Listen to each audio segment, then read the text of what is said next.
your mic? Yep. Yeah, can you hear me perfect. okay? Yeah, that's perfect. Great. So welcome everybody to our free webinar Wednesday today, titled Supporting Learner Accessibility with iPads and Digital Technology. My name is Kirsten Stephen. I'm an Assistive Technology and Additional Support Needs teacher here at Call Scotland. I'm delighted to be joined this afternoon by Linsey Miller from Sacred Heart Primary in Grangemouth. Linsey is a teacher currently working in an ASC provision. She is a Microsoft educator and also an Apple teacher. So Falkirk Council has a one-to-one iPad authority, and Linsey's going to be sharing with us some fabulous resources that she created to support her learners in really getting the most out of their iPads.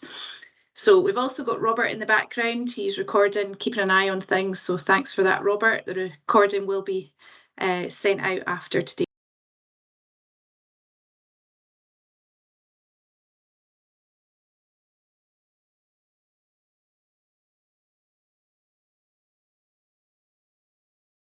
Sorry, Kirsten, your microphone is muted.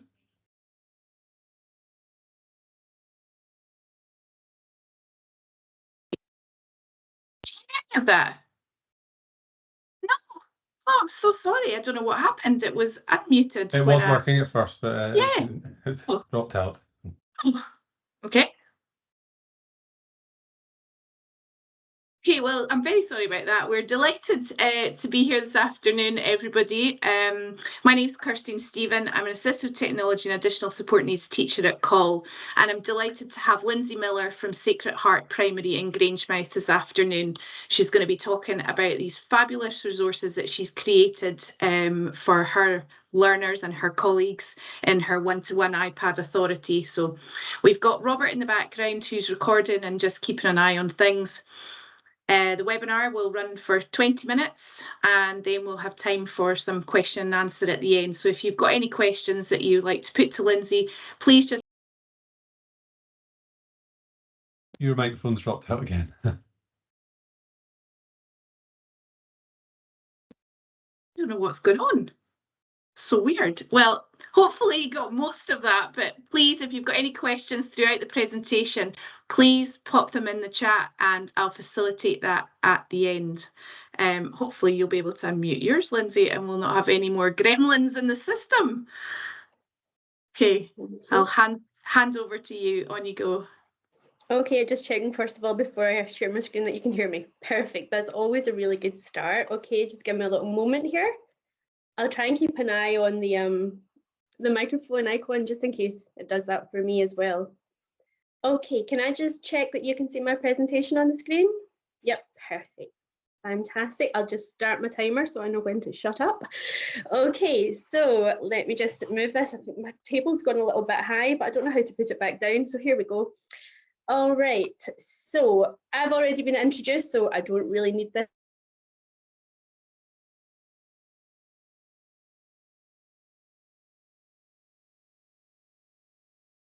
Goodness, there are definitely some gremlins in the system this afternoon. I don't know if it's a subliminal message that the sun's shining and we should actually all be outside and not inside. Let me just try and get Linsey back. Please bear with us.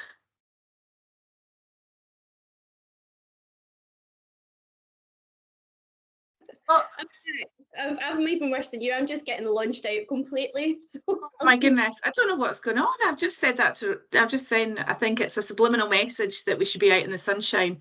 On you go, Linsey. Absolutely. Thanks. I'll go again. Sorry, I'll just have another bash at sharing this, and hopefully I won't get chucked out this time. Okay. All right. So just want to see that you can still see this. Yep. Perfect. Okay. I'll just dismiss this little message that came up. And I'll make a start. So yeah, you've already introduced me beautifully, so I don't need this screen, so I'll just click bye.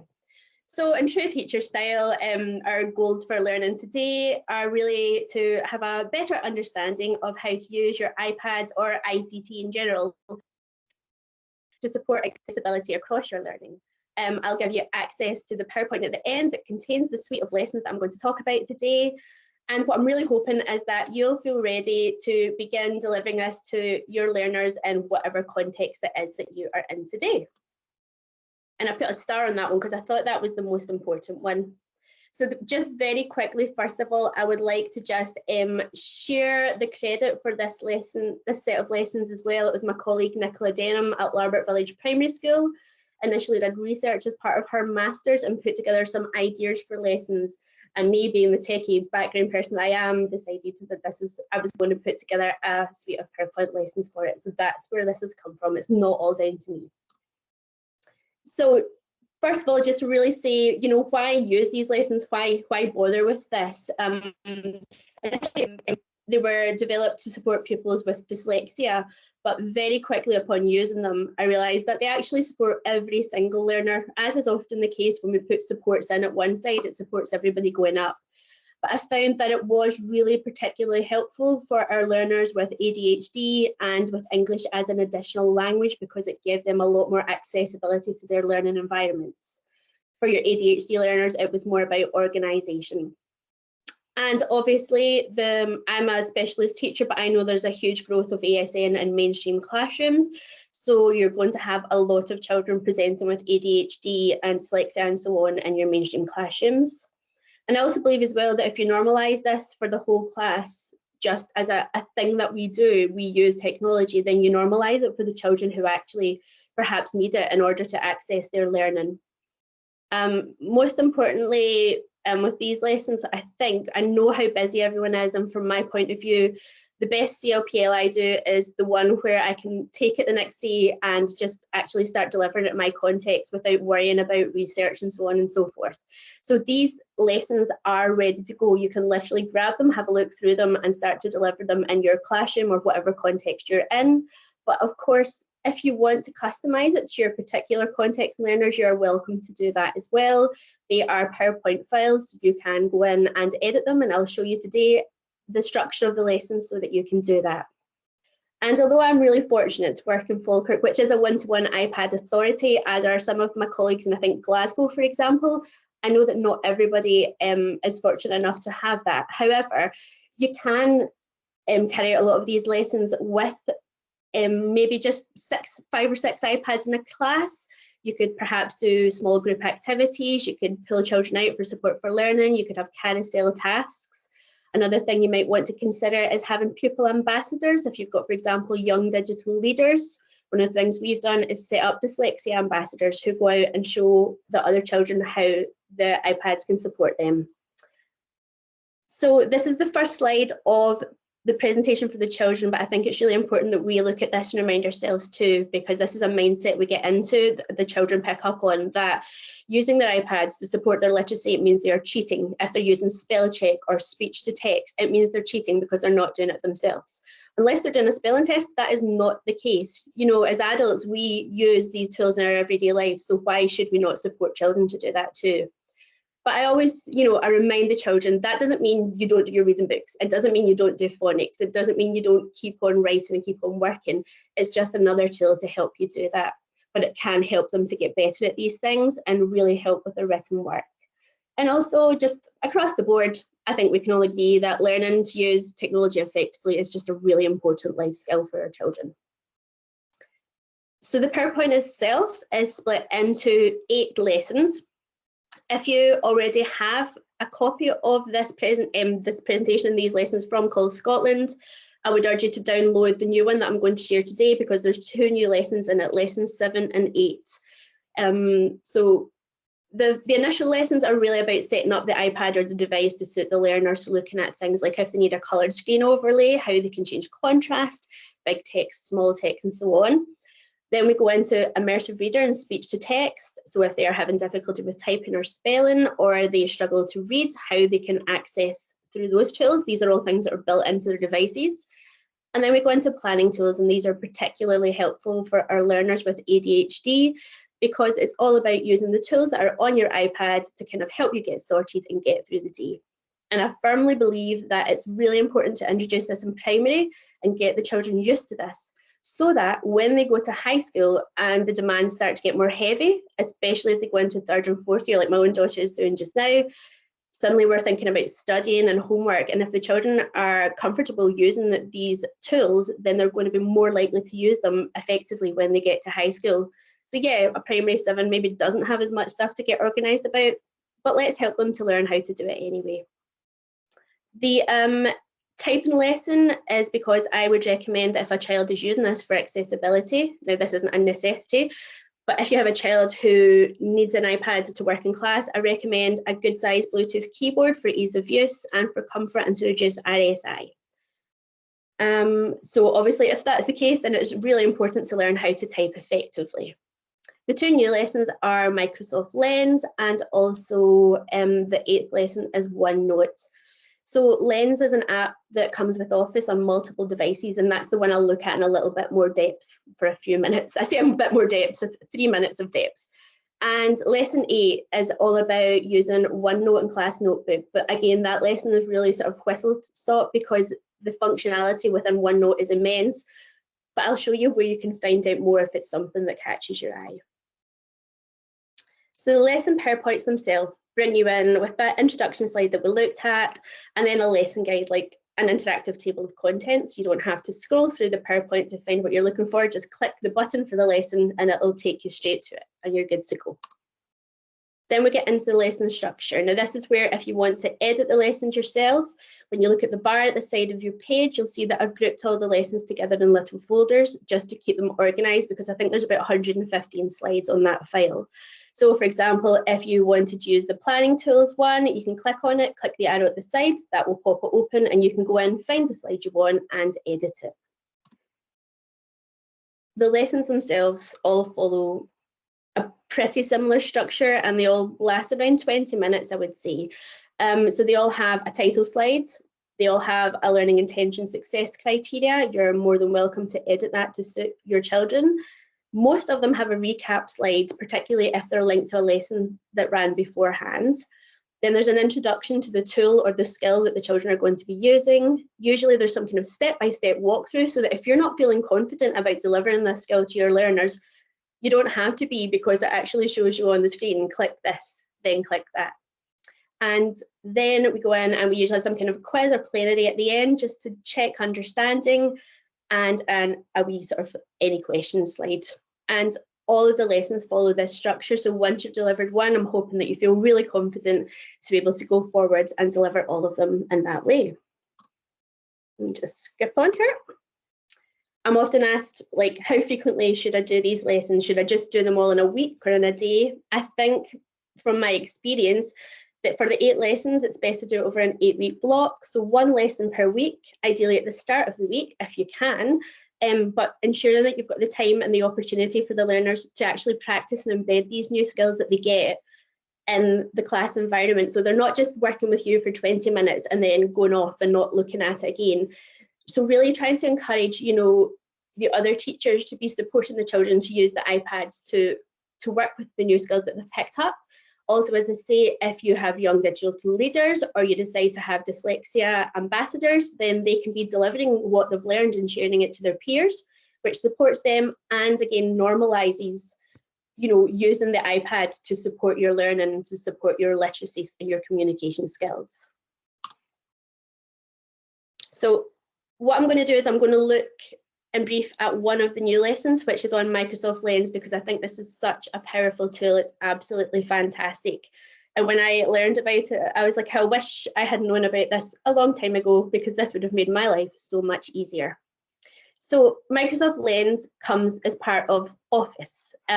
So everybody in Scotland can have, like, who's a teacher or a pupil has access to that through their Glow account.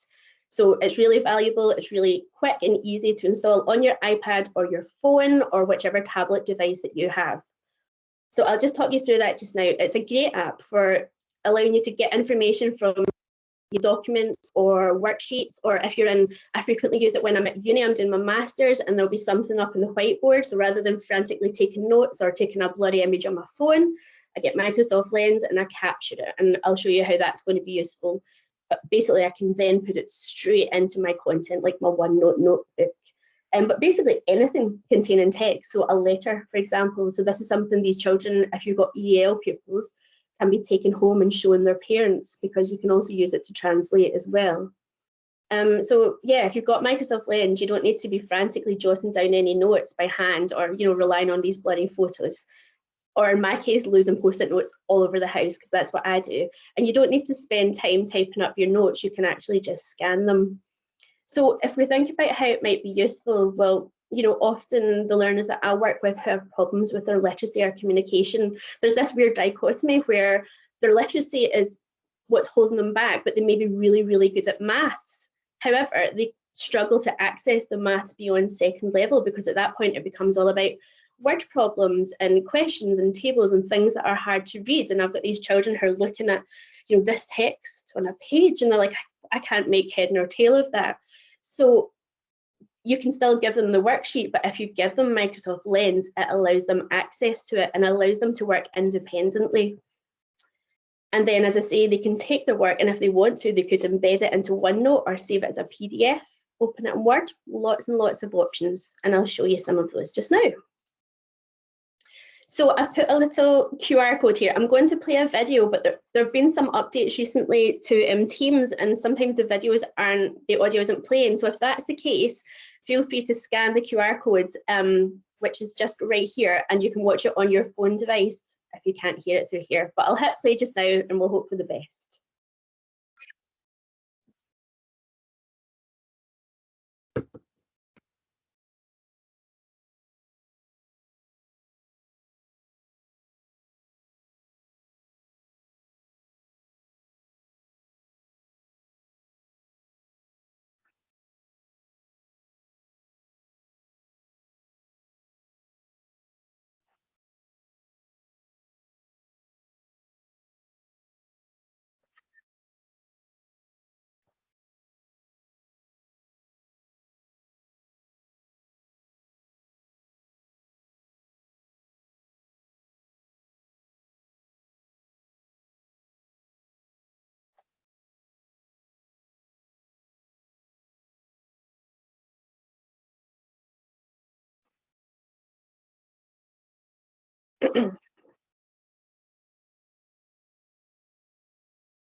Okay, so hopefully everybody was able to hear that. I'm just going to briefly jump back to about, I think it was 48 seconds, because there's an important point here that leads on quite nicely. So in this part, once the user had scanned the document and they clicked done, they chose the option to go to Microsoft Word. But I just want to point out here that there's an option near the bottom for immersive reader, and this is really interesting. So this is a much quicker way to get an easy to read version of this, or a version that can be read back to you. You use the Microsoft built-in immersive reader tool. It'll bring up the text nice and big. You can get it to play it back to you. But more important than that, it's a really quick way for learners who have got EAL, English as Additional Language, to translate that into their native tongue. And I've got a little video on the next page that will show you how to do that. So again, if you can't see this, you can scan that little QR code there. There's no audio in this video, so don't worry if you can't hear it. There's a slight blip of audio, I think, actually, but that's about it. So I'll just kind of talk over it and explain what's happening here. Okay, so this is looking from my iPad. I've opened Microsoft Lens, that's what you can see, and I am going to scan the document. Now I am quickly cropping it down to just the text that I want. So I'm happy that I can just see and convert the text that I want from the document. I click done in a second, there we go. And at this point, I'm going to choose that immersive reader option. It takes a little moment to convert it into a readable format because it is a picture, it's grabbing all the text. And as you can see here, it then brings it into, there's your strange audio bit, I don't know why it does that. As you can see here, it changes it into an easy to read format, but also you click that icon at the top of the screen and you can automatically in real time translate this into other languages just as quickly as that. Now, these won't be perfect translations, but if you're working with EAL children or you have families in, or they are struggling to access a letter that's been sent to them, think how easy this is for them to then just quickly translate this quick and dirty in real time to get a real gist of the letter that they're looking at. So this is a really useful tool for a lot of learners. And I know, you know, certainly in my context, we have a lot of children coming into the school from Nigeria and Syria and, you know, Ukraine and various other places who are coming to us with literally no English. So having this option to quickly translate for them has been really helpful to allow them to access learning, but also, you know, to get along and communicate with their classmates as well. So that is a very quick whiz through Lens. And oh, Kirsty's saying, yep, she often recommends Lens for that reason. Yeah, for immersive reader, it's superb. It's just such a fantastic tool, and as I say, you can do it on an iPad. I think it's on most Android tablets and iPhones and Android phones. So even if you don't have an iPad to hand, I would be saying to the children with EAL, pop this onto your device because it's going to be really handy for you. Okay, so I've got a few minutes left, so I'm going to give you a really quick whistle-stop tour of OneNote. Some people have heard about this, most people have never heard of it, and it sounds like a mystery to them. But it is a fantastic tool. I use it day in, day out. I will show you a few bits and bobs, a few ways that it can be used with your learners. And that is the 8th lesson as well. And I have information in the PowerPoint here about how you can learn more if you're interested in it. OneNote is great for all learners, especially those with ADHD and dyslexia, because it allows them to take all of the 7 lessons that they had before, this is the 8th one, and bring everything they've learned into one place. So putting in their mind maps, their scans, their text, voiceovers, videos, it allows you to bring everything together. And it is basically a digital notebook. And I use it all the time for everything. So if you look at this one here, this is Notebook on my computer, and this is my daily and weekly planning with my class. I've got tables inserted with what I'm doing each day. I've got images. I've got to-do lists that you can tick off. You can actively tick them off. You can highlight. I've pasted in screenshots. I've got links to embedded files so that if I'm working with the learners, I click the file and it appears from my OneDrive directly onto the screen. So I use this continually. I also share it with my line manager so that if I'm off, he can see all of my planning. It's the only thing that keeps me sane and keeps everything together in my class. This one, don't judge me, this is my meal planning one. So this is a table where I have every day of the week and breakfast, lunch and dinner. And I then put in all the meals, do my shopping list from it, but most importantly over here, I take screenshots or put in videos of the recipes. Now you might be thinking, okay, Lindsay, what's that got to do with anything? But imagine the applications of that for your learners who are perhaps in a project or a topic. They could have a table where they're doing the research and here's the key points we're looking for, and they can start at the side of the page saying, oh, here's a video on France, here's a link that I found, here's a screenshot I found, and they're pulling all of this information together, and then they're using Immersive Reader to read the text to them. And I'll just close that timer there.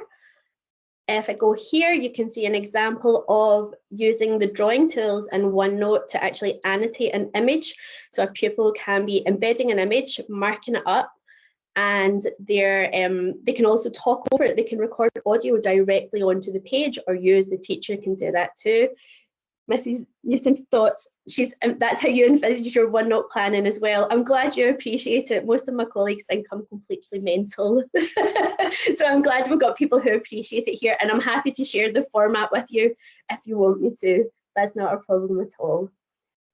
So here's an example here of a project. It's a Paris project. You can see the child has put in images, they've put in some notes and bullet points, and that looks like some coins or emblems that they've put in here. So you can also embed things like videos directly from YouTube, and they will actually, when you paste the link onto the OneNote page, it just automatically embeds the video for you. It's fantastic. So as I say, this is where, if you get through the other 8 lessons, these pupils can then start doing things like they'll read mind maps. So they can put their mind maps onto this page. They can have a to-do list. They can have a screenshot from their diaries. That's what I do at the start of the week. I screenshot the ASN diary and I paste it onto my page so that it's right there. You know, so they could have all sorts of things running through their notebook. And in the actual lessons, I take you through the function of it, the most basic steps. Just really quickly, I'll just pause my timer just to say I get asked this a lot. A lot of people asking me or saying, I've not got Word. Like, I'm looking at my iPad and I don't have the Word app. And why is it not there? A lot of the devices now, the staff ones not so much, but the pupil ones, I noticed that Word and Excel and PowerPoint have all disappeared, and you now seem to have Office 365, which is like an amalgamated version of all those apps. So you're looking for this little Office 365 icon instead if you're not seeing Microsoft Office.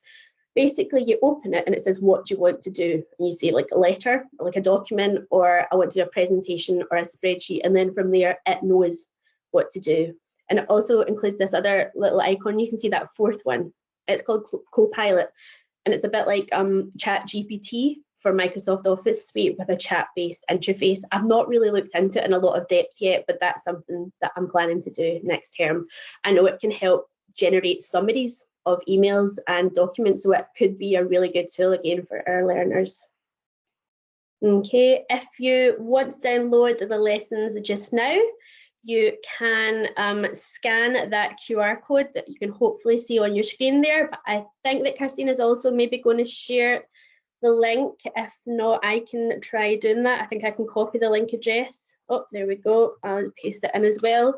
So hopefully you should be able to download that without logging in, with a bit of luck. Oh, somebody said being able to log in. Oh, yep, and embed the content in OneNote is great. Yep, using your text to speech, your speech to text, and the audio recording. And as a teacher, you can also be given feedback to your pupil as audio, so it saves you typing it, and it also means it's more easy. It's easier for the pupils to access it as well. So I say, you know, OneNote is a huge tool, but don't let it scare you. Don't let it, you know, sorry, I'm just reading these messages here. If it's asking for a sign-in, if you try one of the other links for me, because it should be made accessible to everyone. You shouldn't have to sign in to go for it. Okay, no problem. Yeah, so, you know, don't be overwhelmed by the size of OneNote. I would say just start small, start something like your own planning if you want to, and then you can build up from there. And if it's okay with Kirsty, what I can do is I can send you a copy of my OneNote that you can maybe disseminate to everyone, so that if they want to use it for their own planning, they're more than welcome to do that as well. Okay, and again, share it with your colleagues. Feel free to pass it on and pass it out. That's absolutely fine, because if you embed this across the school, it's going to benefit the learners even more than using it just one child in one classroom using this. So make it a CLPL. Feel free to take the slides and make it a CLPL for your colleagues. That's no problem at all. Just ask that you leave the credits in. That's the only thing we would say, the credit slide at the end. Okay, so that's it, some dates for the diary. I'm speaking again on 13th of June. I'm talking a little bit more for Call Scotland about digital pedagogy. If you're in Falkirk, I am also doing an in-person conference on the 3rd of June in Grangemouth, so you can get that on CPD Manager. So I'll leave this on the screen. So this is the QR code to download the document. And if you're in Falkirk and you need the CPD Manager code, that's on there. That's my email if you want to contact me. I do have my Twitter in there, but I don't really use it. I'm kind of in the huff with Twitter these days. So I don't use it often, but I am on from time to time. So if you've got any questions, feel free to type them in the box or unmute yourself or whatever. Oh, that was absolutely fabulous. Thank you so much. It's not an easy task to get through lots in 20 minutes, is it? I know, so especially when you're breath, especially we got off to a sluggish start there. So thanks for being with us, everybody. But yeah, brilliant resources by Linsey, and absolutely fabulous that she's willing to share. I'm a sharer too. So yeah, I think. But yeah, absolutely, go away, try them out, and I'm sure Linsey would love to hear how you get on with your learners too. So if anyone's got any questions, just pop them in, but we'll make sure that you get a recording of today's session, so you'll be able to catch up with any of the QR codes if you missed, and the links if you missed any of those. Absolutely. Thank you for all the lovely feedback. Yeah, lots of praise there. People are very grateful for these sorts of things. I think sometimes it is just about the, knowing where to start, and just I'm a bit of a dive right in sometimes. So yeah, I think a great set of lessons for folk to get started with, especially if an iPad's a new tool to you as well. So thanks very much to Linsey. Thanks everyone for joining us, and that just remains to say, have a good evening. Thanks everyone.